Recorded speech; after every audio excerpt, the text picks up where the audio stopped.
Minik would always start his day by greeting the fairy tulip with a joyful flutter. "Good morning, fairy tulip."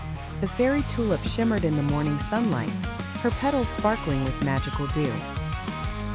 "Good morning, Minik," she replied with a gentle voice that seemed to carry the warmth of the sun. Everyone in the garden knew that the fairy tulip had a special magic. Her dew could grant wishes if the wish came from a pure heart. But few ever asked her for help, preferring to enjoy her beauty and friendship instead.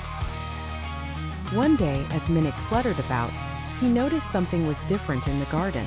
The usually vibrant flowers seemed a bit droopy and sad. Minik perched on a fragrant rose and asked, "Why is everyone so gloomy today?" The rose sighed and whispered, "There's a thick, dark fog creeping through the forest, blocking out the sunlight we need to thrive." Concerned for his friends, Minik quickly flew to Fairy Tulip. "Fairy Tulip," he cried, "the flowers are wilting because of the dark fog." Fairy Tulip nodded, her serene expression a bit more serious than usual. "Yes, Minik, I sense it too." Minik thought about how much the garden meant to him, and how he loved his friends dearly. He turned to Fairy Tulip and said, "Can your magical dew help chase away the fog and bring back the sunlight?" Fairy Tulip looked at him with twinkling eyes and said, "Only if the request is made from a pure heart, Minik." With a flutter of determination, Minik nodded. "Please, Fairy Tulip, let your magic help us all."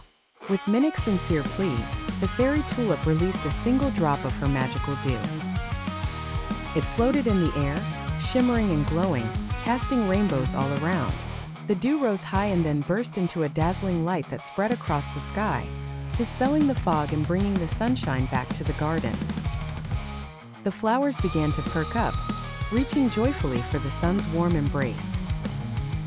And from that day on, Minik was known not just as a cheerful butterfly, but as a true friend whose pure heart had saved the magical garden.